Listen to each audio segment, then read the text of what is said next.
Tonight on EIV Evening News, Donald Trump's legal history. And Elizabeth Warren has had enough from Donald Trump. We'll have more on that later.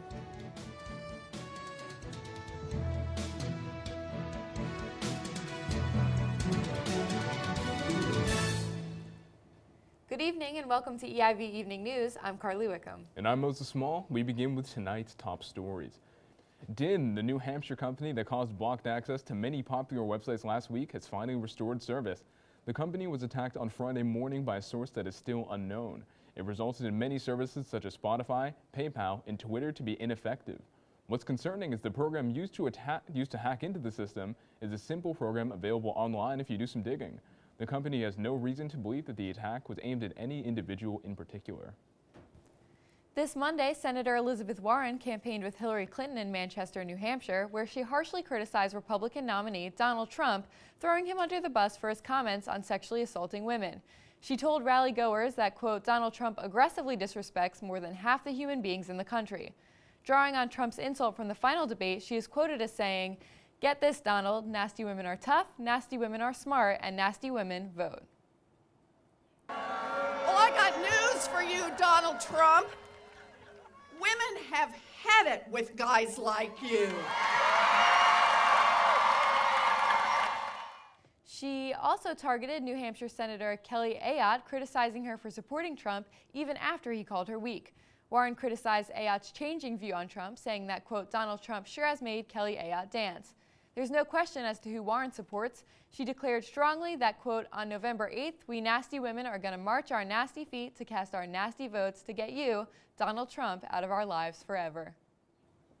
Pentagon officials are demanding that thousands of veterans repay enlistment bonuses they received nearly 10 years ago. These bonuses were given while the U.S. was engaged in Iraq and Afghanistan and reached amounts of around $15,000. Officials have now realized that the veterans were not actually eligible for the bonuses they received. Only soldiers with certain assignments were meant to receive the bonuses, like intelligence and civil affairs officers. Investigators have uncovered numerous cases of fraud and mismanagement by California Guard officials struggling to meet enlistment targets. The Guard's incentive manager, Sergeant Tony Jaff, admitted in 2011 that she routinely submitted false bonus claims, although she knew the officers were not eligible. The National Guard has said that they cannot ignore their debts and has no choice but to collect from its veterans. Former KKK member David Duke is still in the race for Louisiana Senate. Duke has been more popular this year with a stronger social media presence thanks to Donald Trump's presidential campaign. However, Duke has raised few funds and has little organization for his campaign. In addition, his candidacy has been disavowed by many national Republican officials.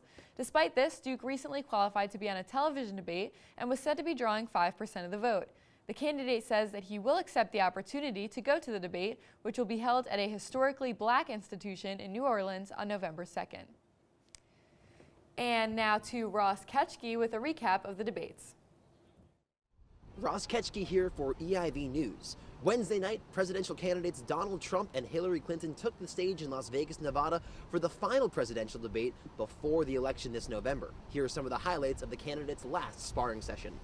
Always is looking for some Chris, we don't gain anything. He has all these Iran is taking over Iraq. Secretary Clinton. The candidates spent much of the night talking over each other. GOP nominee Donald Trump surprised many audience members when he answered this question from moderator Chris Wallace.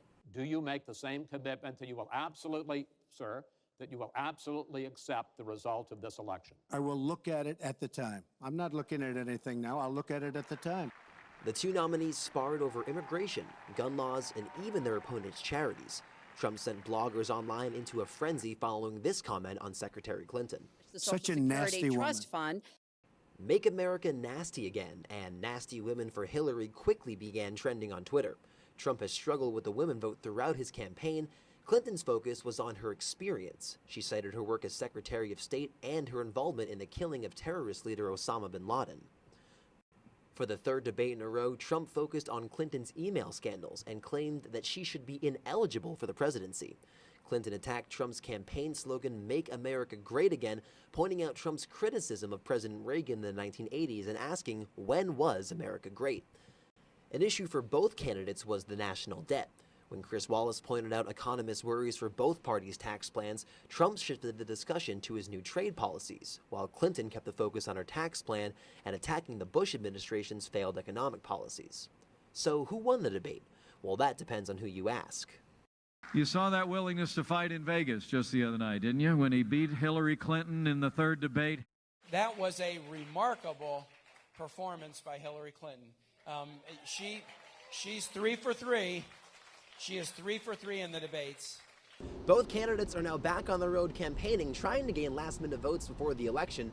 Keep it with EIV News for all of your election updates, and please join us on November 8th for our Election Night Special. For EIV News, I'm Ross Ketchke. Thanks, Ross. We'll check in with Paul for a look at politics right when we come back. Hello and welcome back to EIV Evening News. Now we head over to Paul at the political desk. The Affordable Care Act is under fire this week as rate hikes are reported to take place next year. According to the reports, the average price of the most popular Obamacare plan will increase by 25% for 2017.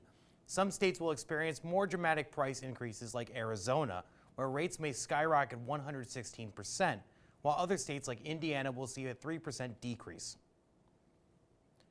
Over the weekend, telecommunications company AT&T agreed to buy out competitor Time Warner for $85 billion.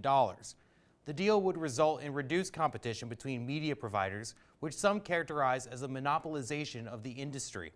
The political opposition to the deal has been quick and bipartisan, as its critics include Vermont Senator Bernie Sanders and Republican presidential nominee Donald Trump. Sanders called on the Obama administration to kill the merger, while Trump gave a similar response, saying the deal allows, quote, too much concentration of power in the hands of too few, end quote. Finally this week, an update on polling. With 2 weeks left until the election, Democrat Hillary Clinton is averaging a 5-point lead over Republican Donald Trump.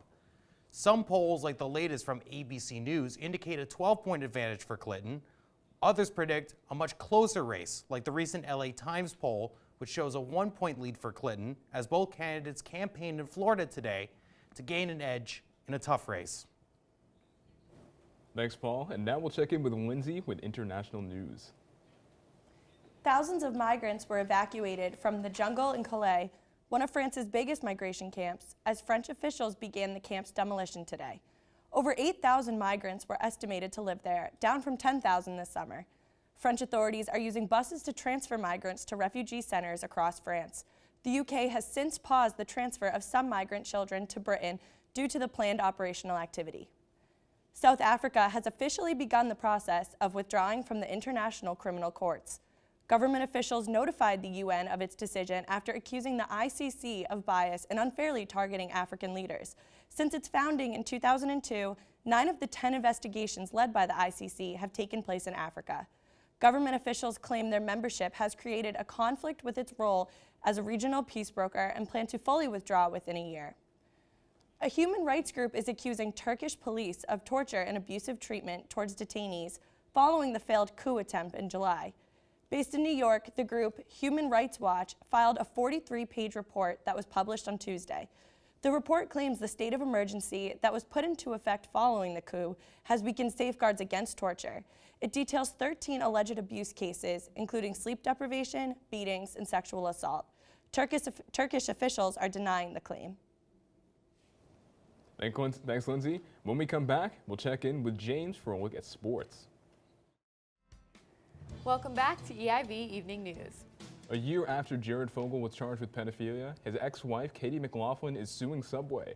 She claims that officials in the company were aware of his pedophilia from as early as 2004 and should have notified authorities then.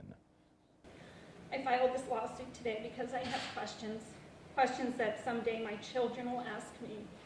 And then I imagine the families of the 14 victims are asking questions to which I have no other way to get answers.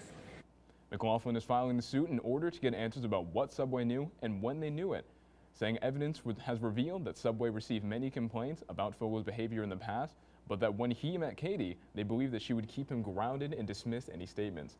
Fogle is currently serving more than 15 years in federal prison. Former Pennsylvania Attorney General Kathleen Kane has been sentenced to 10 to 23 months in prison for committing multiple felonies. The charges alleged against Kane are that she leaked sealed confidential jury documents to the media and then lied under oath. Kane resigned after her conviction in August. She'll be on probation for 8 years following her release from prison. After testifying on her own behalf, Kane asked the judge to have mercy for the sake of her 2 teenage children. A California tour bus hit a tractor trailer on Sunday. The crash killed 13 passengers and injured 31. Officials are now saying the driver may not have stepped on the brakes before hitting the truck. Chief of California Border Patrol Jim Abel said there was no indication of braking by the bus. Speed was also a factor, as the bus was going fast enough that upon impact, the rig entered about 15 feet into the bus. It's too soon in the investigation to conclude the exact cause of the accident. Some New York City cats are finding a new purpose in life. Volunteers with the New York City Feral Cats Initiative are working to trap feral cats, spay or neuter them, and then relocate them to areas that are in desperate need of rodent control. The cats help facilities lower rodent populations by providing a cost-effective and environmentally friendly solution. The cats are well cared for by the facilities and have a chance to be adopted after their job is done. And now we'll head over to James at the sports desk. James? Thanks, Carly. The World Series starts on Tuesday with the Cleveland Indians facing off against the Chicago Cubs. This series will be a historic one, no matter who wins. The Indians have not won the Fall Classic since 1948 and the Cubs since 1908. To put that in perspective, the last time the Cubs won the World Series, women did not have the right to vote, the Titanic had not been built yet, and Alaska, Hawaii, Arizona, and New Mexico were not states yet. The NBA season kicks off tonight with the defending champion Cleveland Cavaliers facing off against the newly rebuilt Knicks. On the West Coast, Steph Curry and the Golden State Warriors take on the Spurs, who just retired future Hall of Famer Tim Duncan. The last time Tim Duncan was not playing for the Spurs was 1997. Rob Gronkowski had a huge day for the Patriots in their 27-16 victory over the Steelers in Pittsburgh. Gronk had 4 catches for 93 yards and a touchdown. Running back LeGarrette Blount had 127 rushing yards and 2 touchdowns. The Pats face off against the Bills in Buffalo this weekend.